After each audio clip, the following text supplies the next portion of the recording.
current payment systems suck. Like, I Okay. mean, there are customers who have like 10,000 rupees stuck across Oh my various God. wallets. And the only way to solve that is scan and pay. Companies are doing some things on their end. I am not privy to what exactly they're doing, but I know that it is not enough. There are people who are trying to get Hubject in India, right? Right. There are people who want to be Hubject in India. Mhm. I'm not going to name them, but there's a lot of problems. Like it's a mess right now. Whenever you're going to buy a car, no one is going to tell you, boss, your battery pack is going to degrade, or this is the range that will get impacted over periods of time. You get to know that through the community, through the people who have been driving these cars for a very long time. The routes will keep getting better and better for EV customers. Because the industry is going to start putting more and more chargers. With an EV, I give it an estimate of 7 to 10 paisa per kilometer. So, for example, if you're going for a 50,000 kilometer service, around 5,000 rupees should be the bill. Right now, we are at around 10,000 charger hardware. I'm not talking about the guns. I'm talking about physically installed, publicly available charging hardware. 25 kilowatt, then it became 60 kilowatt, where it is standard. I talked to a lot of charger OEMs also, and they're like, no one wants to buy a 30 kilowatt charger anymore. To be very honest, for the next couple of years, people still need to know that the chargers are reliable. Till the time customers know that, okay, if I go on, let's say, Delhi Mumbai Expressway, then I know that I am going to get charges at every 50 kilometers, Okay. and I know that they'll be working, right? Till the time the customer does not have that confidence, this problem will continue happening. Welcome to the episode number 3, which I am going to do on EV charging challenges for end users. And today I have Priyans Murarka with me, who is an influencer, EV user, and eventually he is running his company called as EXP with EVs as well. Welcome to you, Priyans, Thank to my you. show. Thank you. Thank you for joining. Priyans, I think rather than me introducing you, if you can talk about a little bit of your journey, Sure. and then we can begin and going to deep dive around the vehicles and the charging infrastructure, mainly identifying the choices and the challenges what people have now. Sure. Thank you so much, Pritesh, for inviting me. And it's lovely to be on your podcast. I've heard the previous episodes and you have had great guests. So I'm happy to be, like, I'm privileged to be here. Thank you very much. About my journey, right? So I do not belong to the EV industry. I graduated out of BITS around 10 years ago. And I've been running my own company in the air quality space since then.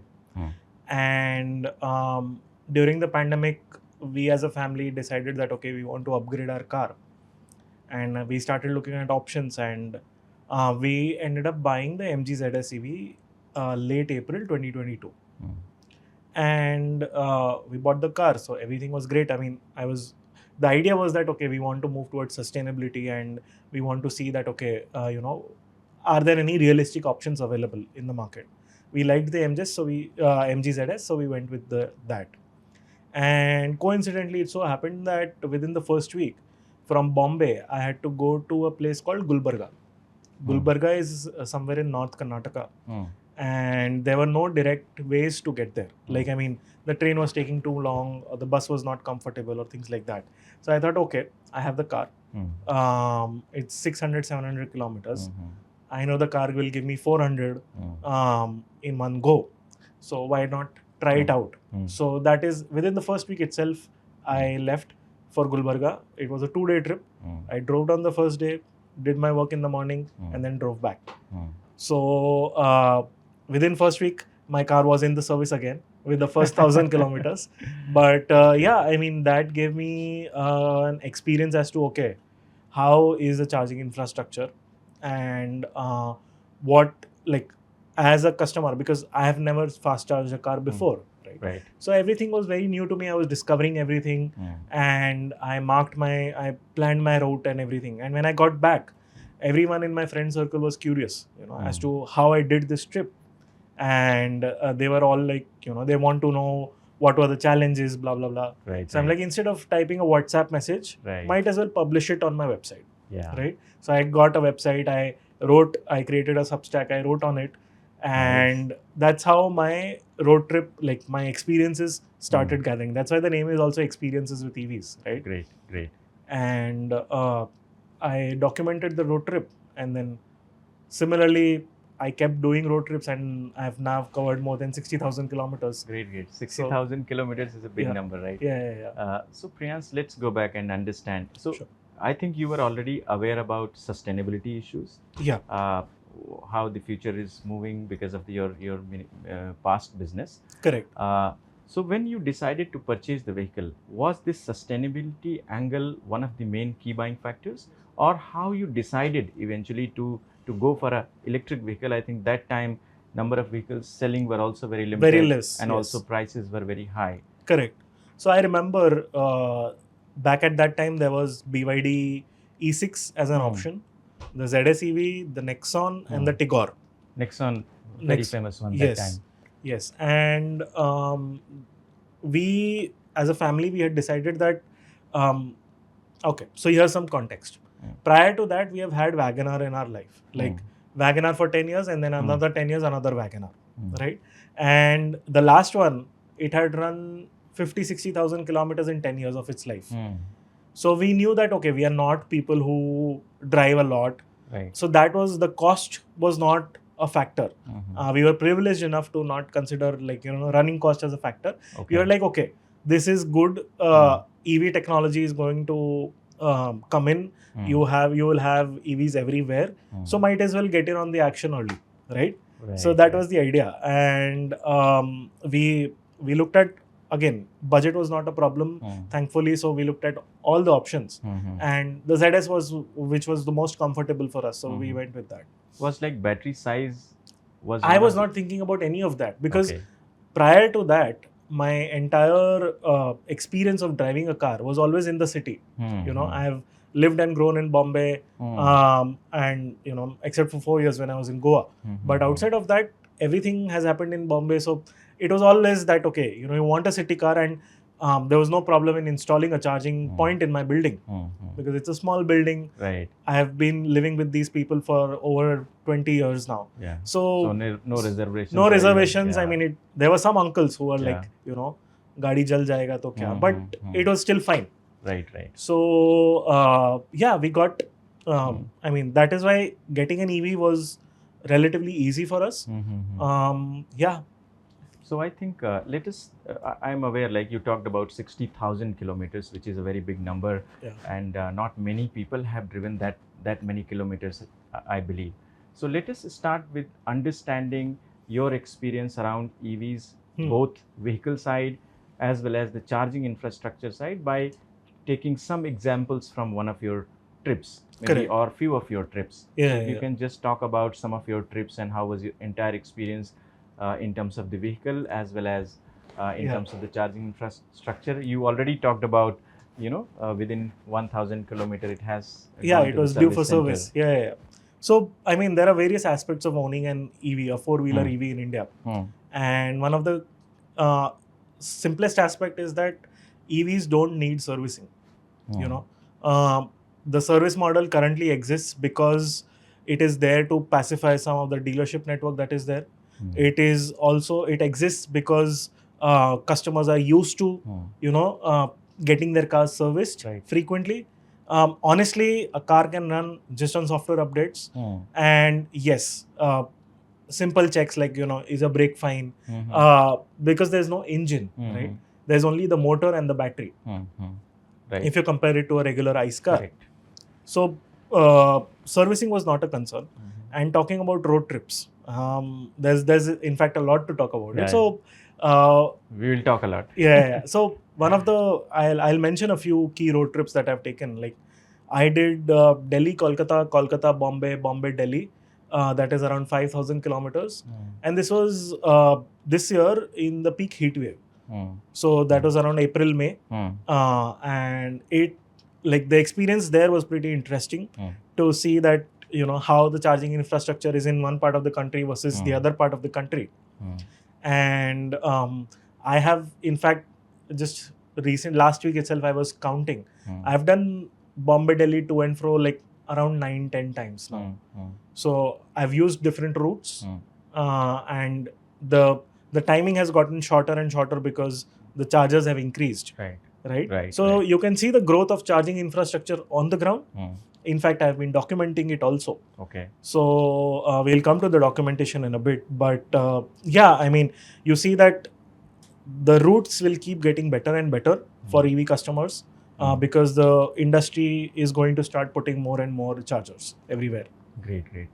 So, Priyans, your experience about vehicle itself, when this initiative, I think, started around, let's say 2016, 17, people started opting for electric Correct. vehicles when the FAME 1 and followed by FAME 2 scheme was launched, because there were some incentives with the tax cuts, etc. But in your opinion, that time the challenges what used to talk was like limited availability of models plus the vehicle quality itself. Until or unless you have a very good vehicle, consumers may not rebuy the vehicle, or word Fair. of mouth spreads, and then there can be some pushback and people may again go to the ICE cars. Yeah. So in your opinion, this vehicle quality itself is a challenge in my opinion. So do you also think still there are challenges, or vehicle quality is becoming better and better with time? So one thing is that because the market forces are such that OEMs who do not have good quality cars, they will have to bring in the quality, otherwise they are going to get crushed by other market players, right? For 3-4 years, you just had Tata who was Yes. leading as the OEM, and now you have other brands who are competing, Yes. like MG with the Windsor or Mahindra with the new cars. Yeah. I mean, they have not started selling yet, but It looks very people, I mean, fascinating. it is attractive Yes. to a lot of customers. So and obviously the universe of EV customers is still limited. Like, it's not exploded yet. Yes. So point is that you will see some impact happening on OEMs who are not maintaining quality, right? Correct. As far as, see, you have to understand one thing, is that EVs by default are supposed to be good, are supposed to be error free, prone free. Yes. If you have a working software in your car, and if you have a working battery pack, working BMS, everything is going to be good. You don't need anything high performance for most customers, right? I own the ZS EV, and I also got the Tata Tiago EV, right? And we've seen considerable differences in the quality. Also, the price point is different, so it's Yes. not fair to compare them. But you see that an OEM's mindset is also important. Yes. How is a OEM just planning to pump in numbers, or are they focused on delivering qualities? There are certain problems in Tata cars that have been existing for 4 or 5 years now, and they've still not fixed it. Even the latest. For example? So there's this problem called high voltage critical error. You have been writing also about it. Yes, full disclosure, I have a consumer case going against Tata Motors on this. So I'm very limited in what I can talk about my specific case. But in general, the problem is that this error happens in cars, and the car is unable to go in drive or reverse mode, right? So you are stuck on a highway. Now my parents, they were driving the Tiago from Bombay to Nasik. It's a ghat, and they got stuck on that ghat, and they had to literally push the car because there was traffic piling up behind, and they had to push the car to the side of the road so that others could move, and then they waited, and then we contacted the service center and things like that, right? So this problem has been happening since the first users of Nexon EV till Curve EV. I mean, they've changed the platform, but there are some aspects of the car that have not changed, and that is why you're still getting that error. The car still stalls on the road. So yeah, I mean, that is a problem. That is a genuine problem. But I'm sure they must be working on it, and It's I been hope 4.5 years. Yeah. And battery warranties expire in 8 years. So I don't know what the first set of customers are going to go through. Yeah, that's a big problem. Yeah. Priyans, you mentioned on my previous question that ideally there is no service cost. There should not be major service cost. So let's say I run a ICE car, and whenever I go for a servicing of my vehicle, I spend minimum fix 5,000-6,000 minimum. Yes. So how is the case for an EV? Is it like, if you can compare and talk about your experience with previous ICE car, what do you have, how much you used to spend, and what is the kind of expenses? Correct. So with an EV, I give it an estimate of 7 to 10 paisa per kilometer. So for example, if you're going for a 50,000 kilometer service, around 5,000 rupees should be the bill. In ICE cars, generally norm is like either 1 year or 10,000 kilometers, right? What is the status for So, electric cars? MG has a different plan, Tata has a different plan. Tata wants customers to do service 7,500 kilometers every 7,500 kilometers and every 6 months or 1 year, right? MG has like more like 10,000 kilometers and every 1 year types. Right. So I may be wrong on this, but my often like kilometer threshold reaches first, so I don't know the time threshold. Correct. So yeah, I mean that is the. So what is your frequency? Like every 3 months you go for a service, or 6 months, and number of kilometers, as Yeah. well as in amount also, if you can talk about how much generally you spend. Correct. So first 4 or 5 services for MG were free. I mean, the car would go, a driver would come, pick up the car, take the car, service it, bring it back. Most of the times that has happened. And last 2 services is what I've paid, which is 50,000 and 60,000 kilometer service. So that is around 5,000-6,000 rupees per service. So in all, I'm guessing around 7 services have happened. And I've paid like 12,000, 12,000 rupees. Yeah, I think then in that case, if the running is high, and operational cost anyway is very less. Correct. Then if you also combine this with the service cost, then if your running is high, it really makes cost sense as well. Yeah. It is so clear to existing EV customers that now people have started taking, okay, I have a old Nexon or I have a old ZS EV, whatever. Instead of selling it, I rather get a driver and put it in cab. Oh, nice. I mean, because you're going to keep getting the money. The car is still going to run for another 7-8 years. So why sell but make money rather? Right. Because we are on service part of it, so I would also like to understand what is the status of servicing, whether companies in general, not specific to any particular company, are able to provide good services for the EVs, or there are some hurdles which needs really improvement by different automotive as OEMs. Compared to 2022 to 2024, there has been a shift, like a marked shift in the quality of service that you get. Okay. Previously, people would not understand simple electrical terms like state of health of the battery. You would have to explain to the service advisor that this is exactly how I need it, this is how you connect it, and you will get this data, so just give that data to me. But now people understand.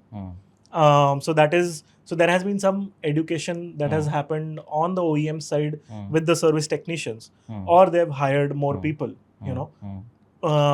Like Tata coming up with their dedicated EV showrooms. I have not had a chance to service my car there yet, but I'm assuming there the service would be a lot better than a traditional Tata showroom, right?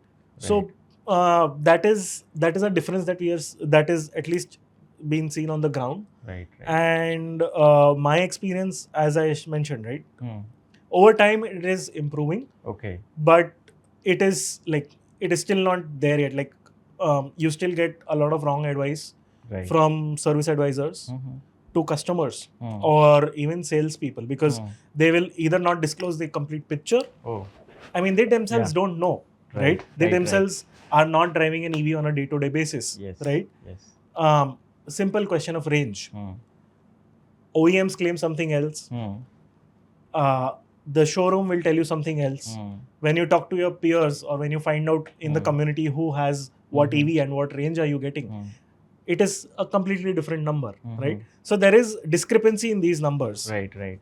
And one place where again I would like to give Tata credit is they've come with C75. That is a number which is like 75% of their users get this range. Okay. So instead of their claimed range, whatever the ARAI range is, outside of that, Tata says that 75% of, for example, Nexon customers will get XYZ range. Okay.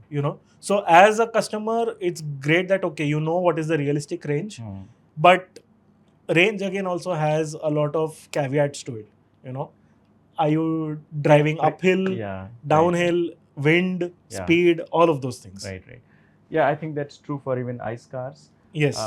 Priyans, so because we are on range, I have Hmm. a very, important question, which I consider as very important because, EVs being greener, I think range is also very important role which plays, because if you calculate well-to-wheel emissions Hmm. of different cars, if the range per kilowatt hour is high, then I think that makes more sense. Yeah.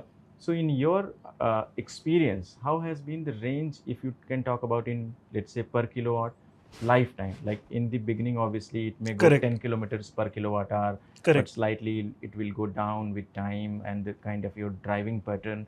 You Correct. have driven it many years, so Correct. what's your understanding about number of kilometers per kilowatt hour? Correct. So I maintain a sheet exactly for this purpose, Oh. where I have documented every fast charging session I have had, every slow charging session that I have had, and what is the cost for it. So I think there'll be that public access sheet. Anyone can Okay. access it.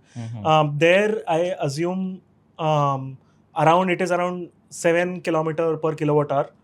That is the range that I get.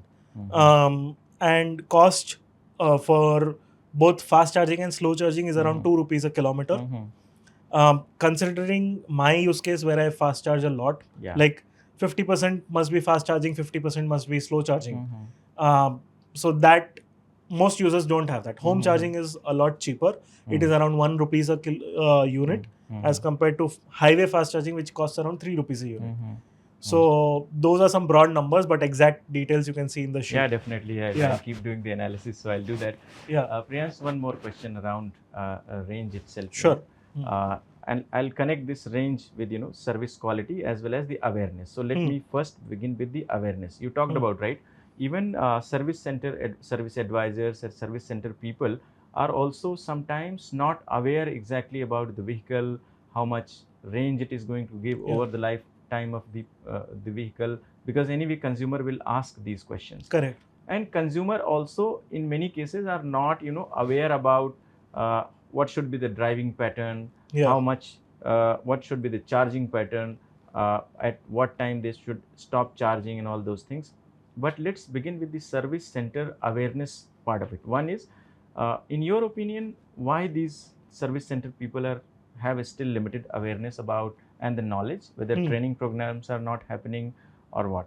And then do you see companies coming up with more initiatives to improve that? So companies are doing some things on their end. I am not privy to what exactly they're doing, but I know that it is not enough. Okay. In the sense that there can be talking about a lot more things with the customer if they know about those things. For example, there's this concept called degradation of your battery pack. Yes. Right? Whenever you're going to buy a car, no one is going to tell you, boss, your battery pack is going to degrade. Right? Or this is the range that will get impacted over periods of time. You get to know that through the community, through the people who have been driving these cars for a very long time. Right? Service may also, people don't tell you that, okay, if you don't ask, no one is going to tell you what is the SOH of your car, which is the state of health of your battery pack. Battery pack for the significant part is a significant cost of your vehicle, right? And knowing its health is extremely important, because you know whether, okay, my battery pack, is it degrading or is it better? Can I do anything to make it better? Right? Those kinds of things have to be communicated to the customer. Otherwise, customers will create their own logic around it. That this is the observation that someone had in some context, and they'll take that and apply it everywhere, which may not always be beneficial for the car. So it is up to the OEMs to come up with clear guidelines as to what impacts the range, what impacts the degradation of the car, and how can you avoid it at best. Right? I mean, it's at the end of the day, it's physics, right? Correct. It is going to degrade, but how can you avoid it? That is something that has to be communicated clearly. Right.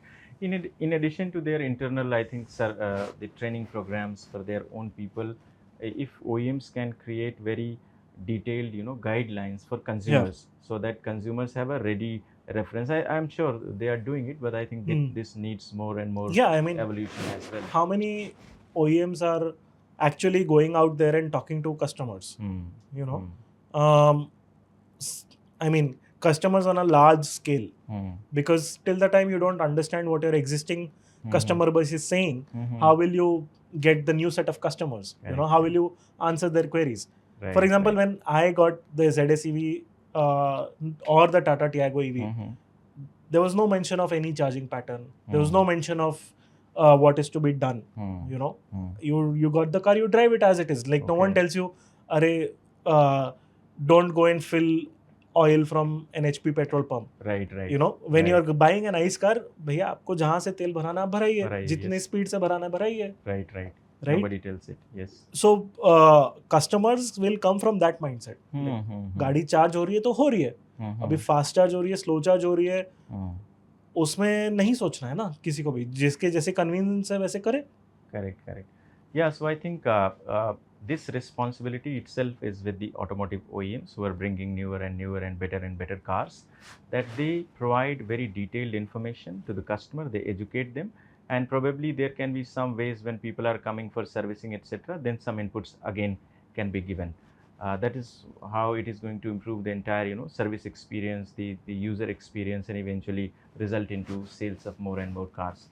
Priyans, you were talking about batteries, right? Correct. So, as of now, the warranty is generally 8 years or Yes. 150,000 1,000 kilometers. kilometers. Yes. So, is that enough? Or, uh, or the batteries are facing problems even before 150,000 kilometers or 8 years of warranty period? I mean, I want to understand the logic behind this 8 years of warranty, because after 8 years, if you have to change the battery, it costs a lot. Yes. Yes. So I'll come to that point. One is how EVs should be operating. Yes. One is how the Indian market is operating and how certain OEMs are doing it. Right? There are three buckets to this. Correct. So ideally, EVs, yes, batteries will degrade. Today, my car can go 400 kilometers. 8 years down the line, it can go 300 kilometers, but it is still working. Yes. I don't have to change anything. I just have to change the mindset. Instead of 400, it will now go 300. Right? Yes. That is something that I have to get used to. Yes. That is how things should happen, which is great. Right? In India, different OEMs have different strategies. Right? Some people consider that if your car is degraded by 70%, like your SOH goes below 70%, then you are liable for your battery pack will be replaced. Okay. There is no guarantee that it will be replaced with a new battery pack or Okay. with a refurbished battery pack. Okay. And what will be the SOH of that battery pack?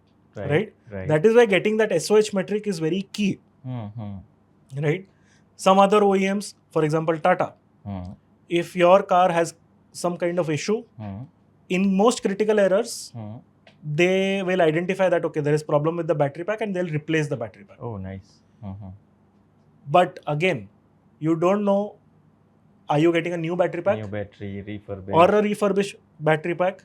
The service advisor may tell you whatever you want to hear, right? As long as it is not written, you don't know. Yes. You don't know what is being put. Correct. Right? What is the SOH of that battery pack? No one knows. Till you forcefully ask them. But again, they'll not give it in writing. Now imagine this customer wants to sell their car. Any new buyer of a second-hand EV will go through the service record. Yes. Especially because it is a new technology. Yes. And if they can't see that, okay, a 70% SOH battery pack was replaced with an 85% SOH battery pack, or they can't see, or if they don't have that information, then they will be always doubting whether that's new battery or the battery that was replaced was good enough or not. Yes. Yes. And is that why the customer is selling? Yes. That transparency is not there. Okay. OEMs have to start giving things in writing, whatever the service advisors are saying, and they have to stick to their word. That is a major gripe that I see with all OEMs as a customer. Oh, great. This is really nice. Yeah, because at the end of the day, customer is suffering. Yes. Because one, the second-hand EV market sales is also very low. Mhm. Like it's a very small market. Mhm. It's a market where the buyers have the upper hand Yes. and not the Yes. sellers. So, and the value is already depreciated. Right. Right. Now, like to ensure that values increase a bit, show that okay, the most important part of your car is safe, or it's good enough Yeah. to last you for your use case. Right, You know, right. then the prices will go up. Otherwise, Right, yeah. right. So Priyans, we were talking about, how many years generally consumers are using. Again, let us link it with the number of years of warranty and 150,000 kilometers. Do we have to replace the battery much before that number of years, which is 8 and 150,000 kilometer? Or what is the current scenario based on your experience and maybe your circle? Correct. So as I explained how Tata is doing with things, right? उनका case छोड़ देते हैं. ठीक है. But In general, in industry. general, people don't usually have to replace their battery packs Oh, great. unless one, no one has covered that 8-year limit, right? People have covered that 1.5 lakh kilometer threshold limit. 2 lakh kilometers also people have done in four-wheeler EVs from both Tata and other OEMs also. Point is, and some people have also not replaced the battery pack. So that's point is that the battery is meant to last. From here, from the car, if the car gets trashed or whatever, the battery from the car will be taken and will be used somewhere else. You know, Yes. it will be processed and it will be used Yeah, somewhere else. reused. So the battery value should not be declining. In the sense that battery is still being used either in this application or some other application, right? So technically you don't have to replace the battery pack, right? And another problem, another way I see that the industry should change how it is behaving is that today I can go get a 50, like my MG ZS is 50.3 kilowatt hour battery pack. If I ever want to replace the battery pack, then I'll get another 50.3 kilowatt hour battery pack. Okay. But what if I want to get more? You know, I am willing to pay more. Yeah. I am happy with the software. I am happy with the design. There is no openness. Right? That मैं कल उसका उठा के battery pack डाल सकता हूँ. Right. I understand it's a wild idea. Yeah. I understand that there is no equivalence in the ICE industry, but I believe with software and with good hardware design, it is possible to do. I think it's unique idea to at least ponder upon, right? Whether there is Yeah. a possibility to increase the battery size or not. And it's encouraging to see when people are running 2 lakh kilometers without changing the battery. Exactly. Like, I mean, they're comfortable in their car. They don't want to do that capex.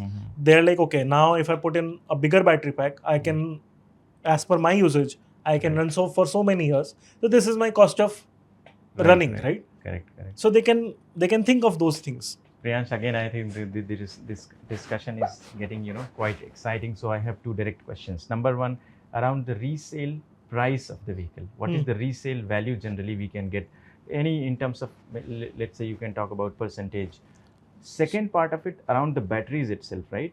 So let's say you have a 30 kilowatt hour or 40 kilowatt hour of battery. So you run it 5 years, 8 years, whatever, and then eventually how much is remaining, like in terms of the cost, if you have some idea? Correct.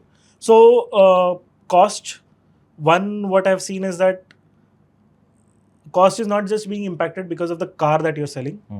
Cost is being impacted because the industry is moving fast. Yeah. Right, you have new models coming in every 6 months. You have new OEMs entering the game. Yeah. And for example, I bought the ZS EV in 22 for 28 lakhs. Right. Today, it is selling at 18 to 20 lakhs. So I have already seen 33% decline. Right. Okay. As a new car. Now, if I go and sell my old car with 60,000 kilometers plus on the auto, Right. I don't think I'm going to get more than 12, 13 lakhs. Right. So that's a straight 50% depreciation. Right. And that does hurt consumers. But hey, we were also betting on a new technology, and I mean, we've enjoyed that technology. And also, I think when you bought the car, I think battery prices were on the peak. Yes. I'm not sure, but maybe $200 per kilowatt hour or more even. But now it's much lesser. Let's say even A-grade cells companies are getting at cell level maybe in $50-$60 also. $50-$60, yes. you add your cell packing cost, and then I think Yeah. it's another 25%. But there is a sharp decline in the Yeah. battery prices. At the same time, what I also personally believe that now is the time when there will not be very sharp decline or sharp movement towards upside also in terms of the battery prices. So probably people who are buying the vehicles now will have a better resale value. uh, at least this factor will not be there in future. I strongly doubt that. I'll tell Okay. you why. Mm-hmm. Mahindra is the only one who has come up with a ground up EV. Other OEMs have still not come up with a ground up EV. Like, I mean, Mm-hmm. MG I'm discarding here because they are getting the models from outside. Yeah, yeah. Even like the ZS EV is comparable to Aster. It's the same body. Comet is a ground up EV. Mm-hmm. Yes, as far as I know. Yeah. And Windsor, I don't remember. But point is that ground up EVs will hold more value because they will have a lot of advanced features, right? It is standard. I mean, even in a country like India, you will need possibilities of ADAS. You will Yeah. need cruise control. You will need like automatic, like adjustable cruise control, right? If those things are not there, Yeah. new cars will come with it like it is standard price, like standard, you know. Right. So a customer, a resale, like someone who's looking to buy an EV, they might not prefer a second-hand EV because the newer models have better features. Yeah, I mean, I Right. never thought about this angle. Battery price is one thing. Battery but price is definitely at one the thing, same but time, technology is also old. yeah, technology is old, as well as customer wants more and more in future. For example, newer safety standards even can be mandated by Government Yes. of India. Newer features, level 2 autonomous, and maybe further as well. So I think more and more features people are going to require, because vehicle prices are anyway much high in compared to ICE vehicles. So even sometimes these features become hygiene Correct. for a EV consumer. If Correct. somebody is paying 30 lakhs, 40 lakhs, then he or she really Yeah. needs those features as base features. Yeah. Yeah. Definitely. Yes. And then one last question around vehicles, uh, around servicing itself. So what problems generally occur? You wrote an article also. Obviously, you put a disclaimer that you are not saying that ICE cars will be better in future. Your recommendation will always be on EVs. Yes. But if you can take one or two example and talk about what kind of problems generally in terms of servicing you have faced and how you have resolved it. Correct. So servicing again with both OEMs, MG and Tata, right? I walk up to a service center. Let's say there's no pickup, and I drive it down to the service center. I am discussing with the advisor that okay, this is the service that has to be done. They usually know, or they look at the manual. Acha, 50,000 pay. These are the things that have to be taken care of, right? And they'll prepare a quotation and they'll give it to you for approval, right? 80% of the line items there are useless. Oh. Like, I mean, it's not needed. That is why the cost of, like, I mean, if I take the entire invoice, that cost is instead 10,000, 11,000 rupees. But if I ask them to remove all the unnecessary items, then it is hardly 4,000, 5,000 rupees. So when people are trying to make money off you everywhere, it's not a good feeling. You are like, okay, you know what? This is not needed. This is not mandated by the OEM. It's not compulsory, right? So why should I get it done? Great. Yeah, that's true. Priyans, let's move towards the charging infra side of it, because I think if we keep discussing, it's going to take a lot of time. Yeah. I want to understand historical development of charging infrastructure in India. I understand, like, initially chargers were very limited in numbers, 15 kilowatt hour, then it moved to 30, 60. Now companies, especially CPOs, are putting like 150, 200 kilowatt hour chargers as well. So what has been historical development in your opinion, just maybe in terms of numbers and availability of these charging stations? Then we will go deeper and understand more nitty-gritties around it. So I have been tracking the charging infra space from September 2022 onwards, and every 6 months I have been counting chargers. Okay. Right, and I have seen that the growth is doubling. Like, I mean, it's 2x every 6 months. 2x every 6 months. Yes. So if, for example, right now we are at around 10,000 charger hardware, right? I'm not talking about the guns. I'm talking about physically installed, publicly available charging hardware. I am not even talking about private chargers. I'm not talking about captive chargers where, let's say, a Blue Smart has a charging hub. I'm not talking about that. Customers can go, like a random customer can go and charge at around 10,000 charging points in India, right? Yeah, sorry to interrupt. 10,000 is the public charging stations. Public charging Other stations. than captive stations. Captive is separate, private is separate, your home chargers are separate. I'm not counting those. 10,000 public and mostly CCS2 protocol? Yes, like I would say around 70-75% is CCS2. Yeah, this number is very important. That is why I asked again, because even if you look at the BE number, it says more than 25,000 chargers. Yeah. Anyway, they include depending on what Correct. companies are submitting and claiming. Yeah, I mean, one of the reasons why I started doing that is because companies would claim that we have 10,000 chargers, and I'm like, show me. So I started counting. 10,000 public chargers is also a good number. Yeah, I mean, so I'll talk about with reference to my experience, right? Yeah, please. I've driven across north, west, mostly north and west, and I have seen that hardly 2 or 3 times I had to be in a queue, or there was a queue around me. Oh, nice. Okay, that means that charger is present, people are using it, but it's not as if you are waiting for hours to charge. That's not the case. If that is the case, you will go to the next nearby charger, right? CPOs are now installing 160 kilowatt charger, and then another CPO by another competition is installing another 60 kilowatt charger in 1 kilometer. So you know that, okay, you always have options, right? Which is great for customers. And point is that there were 3 waves of charging infra. First, you had the 25 to 30 kilowatt chargers that were mostly installed by Tata Power. Okay. Right? And they were credit where it is due, they were the ones who were, really pushing the infrastructure. After that, private players entered, PSUs entered, and now you are at 10,000 chargers, right? 25 kilowatt, then it became 60 kilowatt, where it is standard. CPOs, like I talked to a lot of charger OEMs also, and they're like, no one wants to buy a 30 kilowatt charger anymore. It's mostly 60 kilowatt and above. And the next wave that we are seeing is what you're talking about, 120 kilowatt chargers and more. There is a lot of things that have to go right. It is not that easy that, a charger is upgraded from 30 to 60 to 120.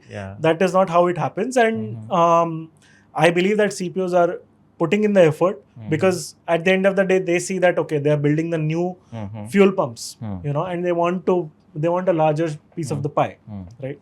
So you see that happening. The problem that is there are some places where there is power loss. Yes. If there is power loss, you can't do anything. I mean, you can't charge.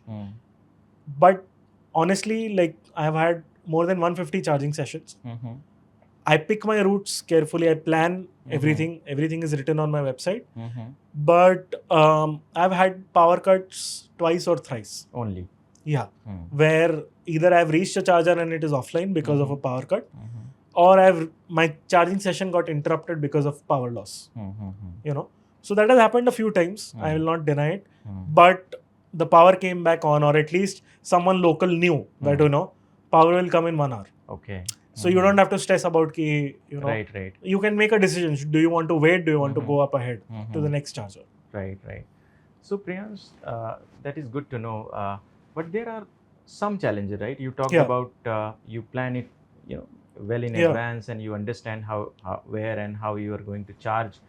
But in some of the cases, what I have heard is like when identifying whether charger will be working or not, I think is not possible. How many chargers are available? Also, a nearby location, I think we need to find out by doing your Google research or maybe checking at different applications. Correct. When you go there, sometimes mishandling is there, sometimes chargers are broken, sometimes you are struck and there is no customer support, sometimes some other vehicle is parked there, payment issues. Yes. There are several such issues, right? These are some of the examples which I could think of. Can you just summarize what are the issues? A long list of issues, maybe top 5, Yeah. top 10 So that's going to be really useful. one of the problems that I can think of immediately, right? I was at Udaipur. I had 2 kilometers of range left. I was in a mall basement. Static का शायद से charger था. And we were 2 of us. And we see that we have all 3 networks. But there is like 1 or 2 bars. Right? So using that, I had to initiate charging. There was no internet, nothing. Right? Charging was not initiating. Right? Then I had to connect with support.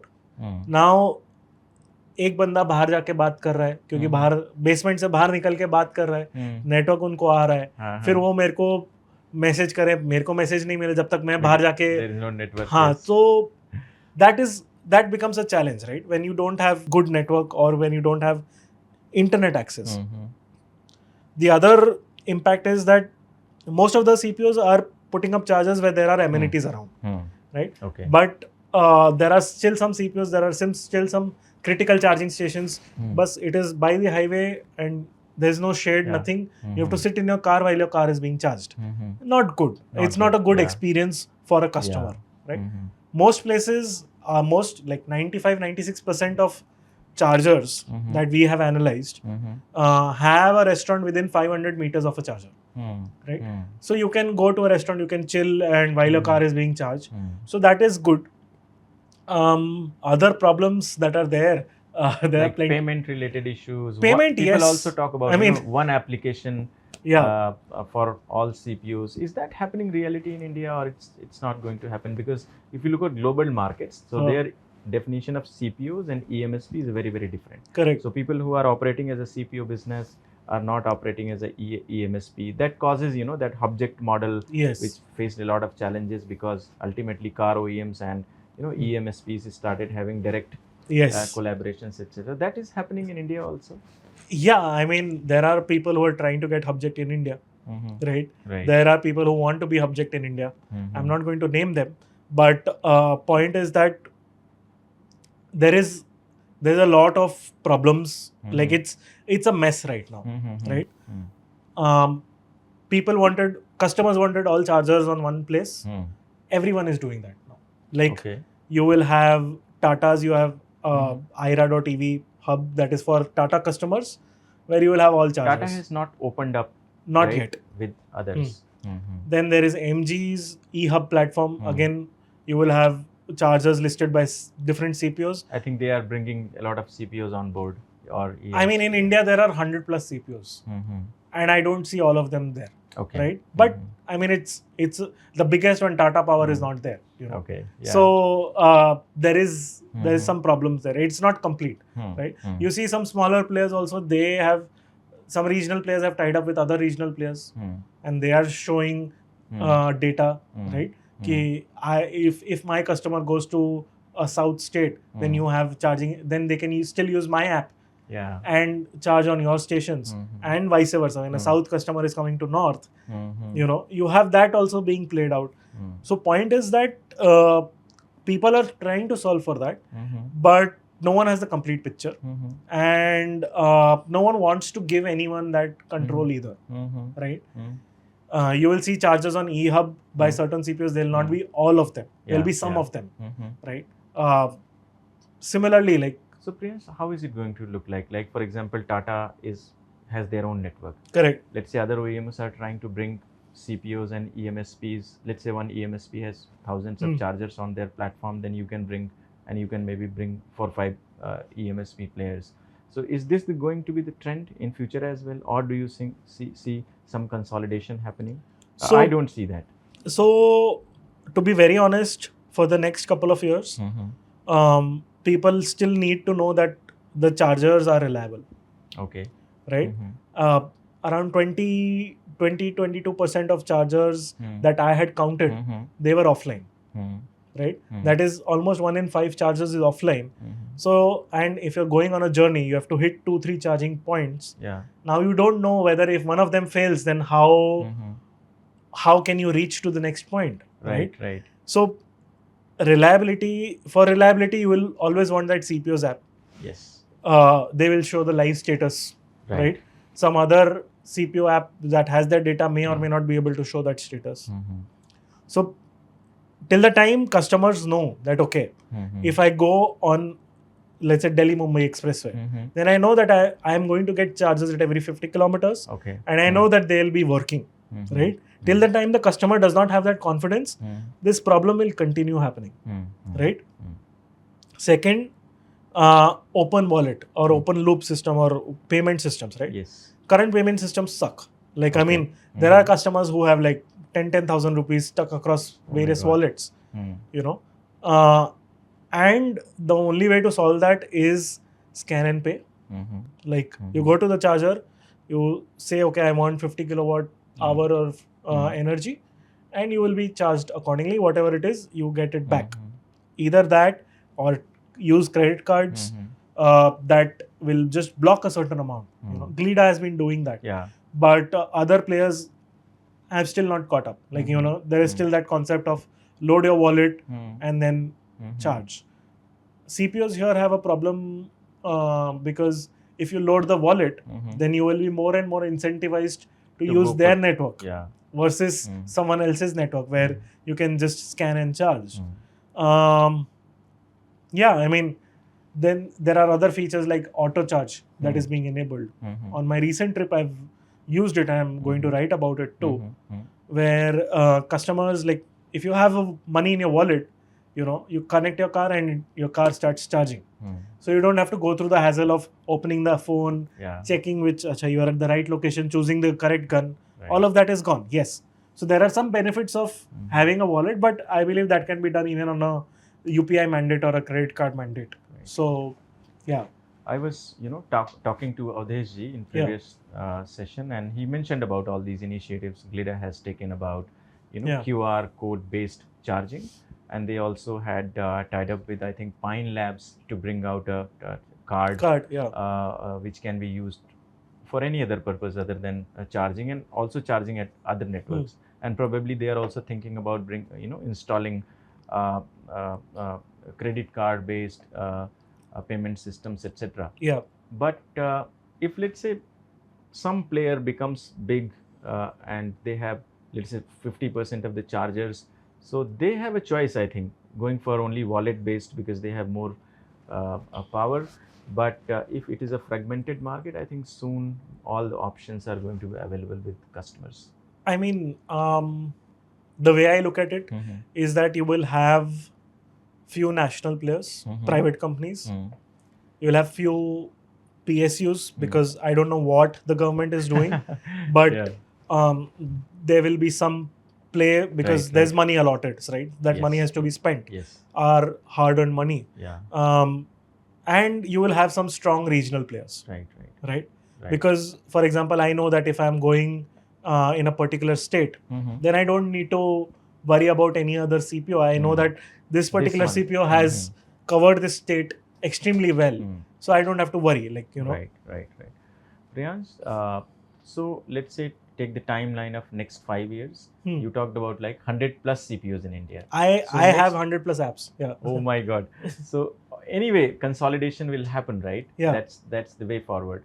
But within 5 years, how do you see like this number coming down from 100 in a single digit, or still because state is specific? So I don't think it will happen that that quickly. There is still money being put in the market.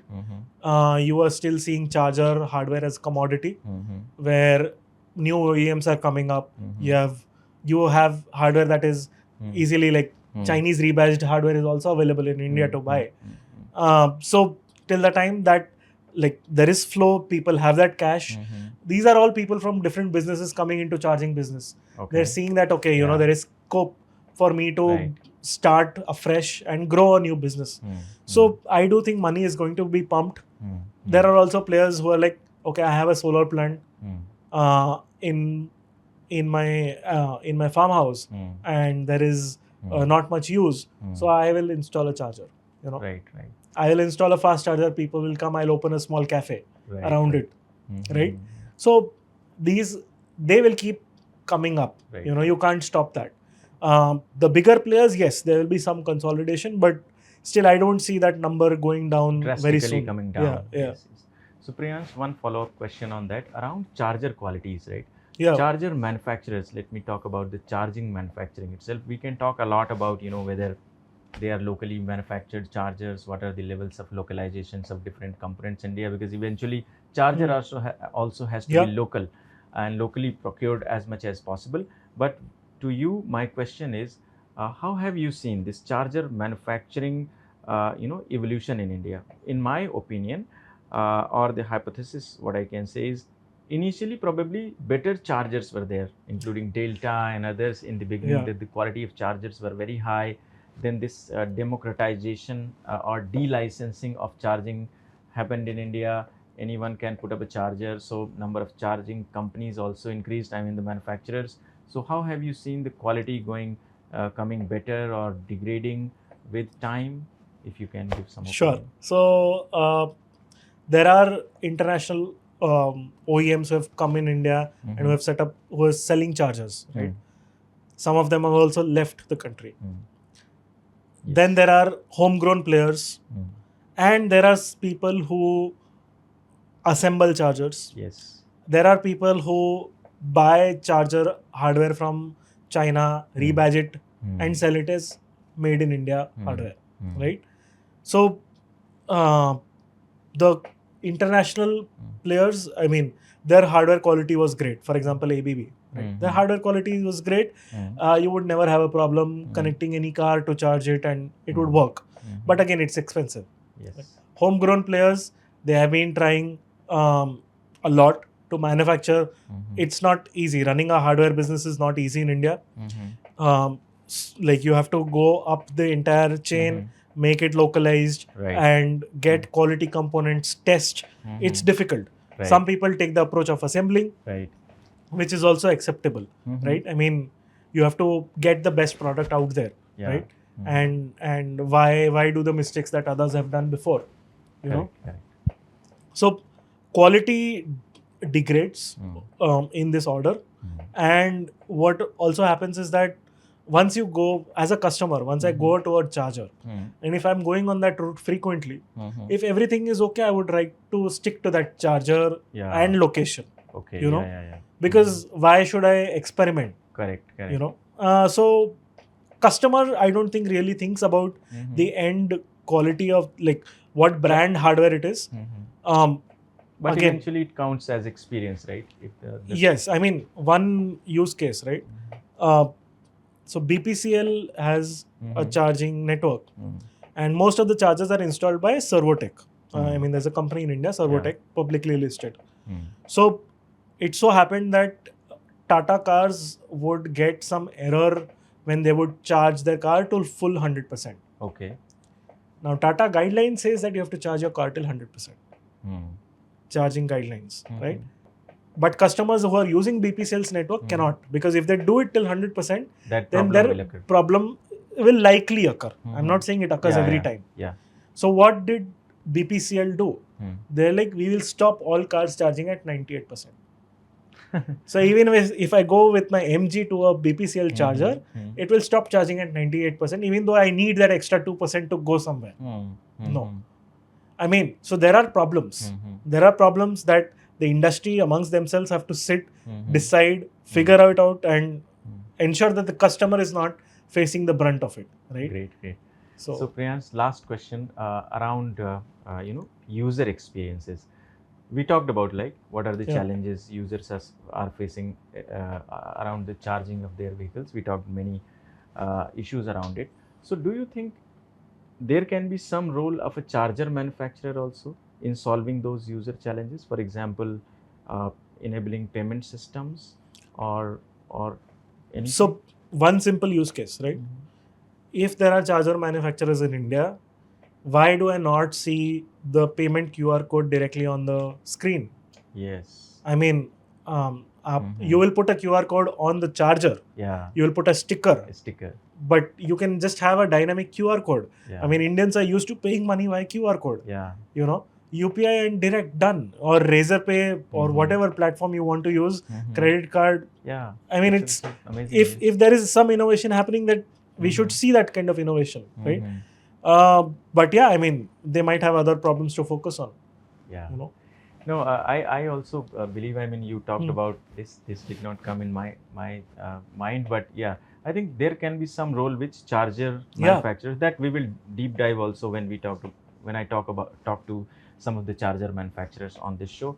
Priyans, let's come to you as I told in the beginning also, you have seen this market from a user perspective as well as a researcher perspective, as well as as a you have influenced the industry also in a way. So I think after considering all these things, you have your own brand, EXP with EVs. So what is the background or the thinking of coming up with a brand, and what problems you are trying to solve, number one?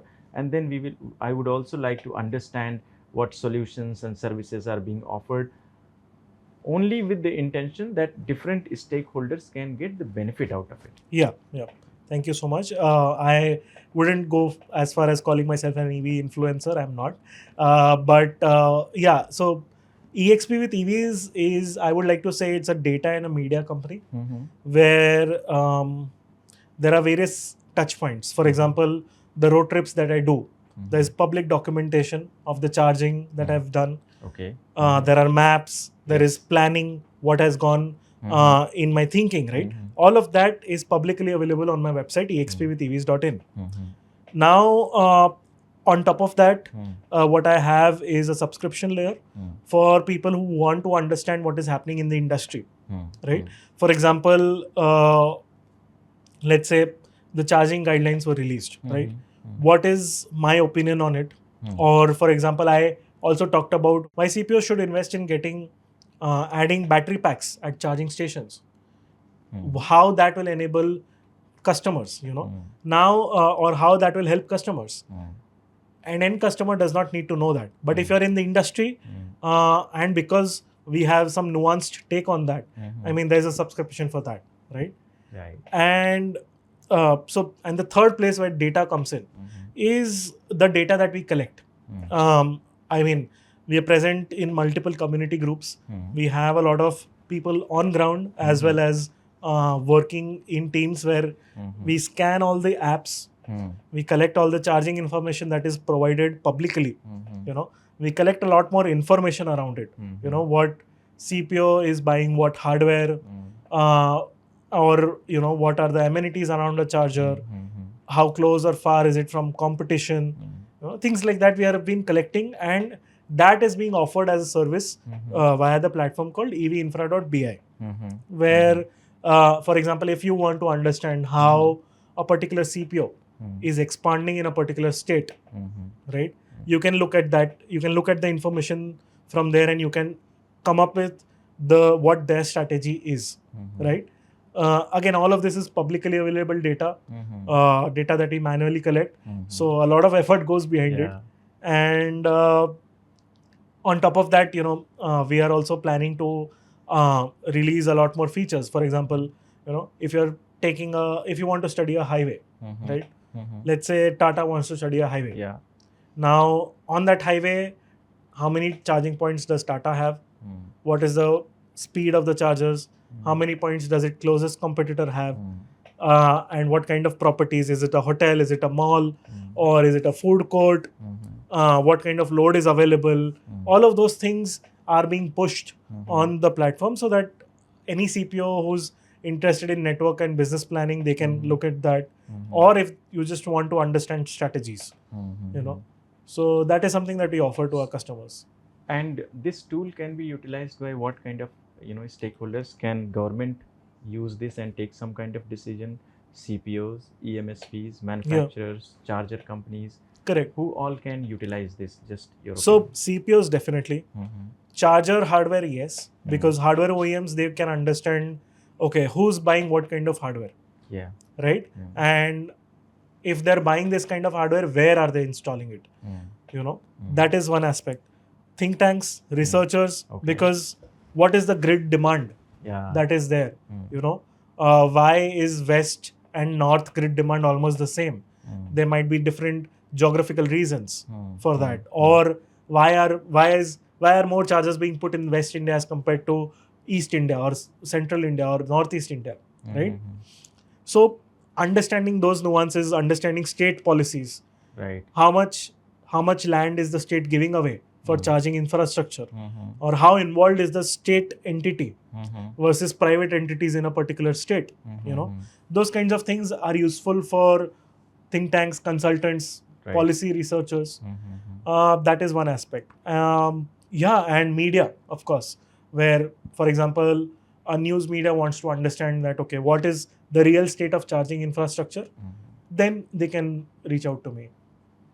Great, great. I think every stakeholder has Yeah. a role to play for the development of this industry.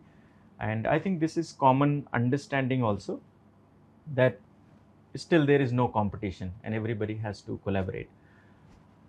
When I started doing studies around, let's say 2012-13, there were I never thought about industry is going to move such rapid pace, and a lot of these things are going to happen and become reality within a decade. So that's amazing to understand, Priyans, from you. Thank you very much for being on my show. Today, we understood the different, challenges across the vehicle manufacturing, the vehicle itself, and the charging infrastructure. Now, I think this gives a very good base for me to go deeper and have conversations with charger manufacturer, different CPOs, EMSPs, manufacturers, even component manufacturers. So stay tuned and keep watching the show. Thank you very much. Thanks, Priyans, for joining. Thank you so much. Thank you.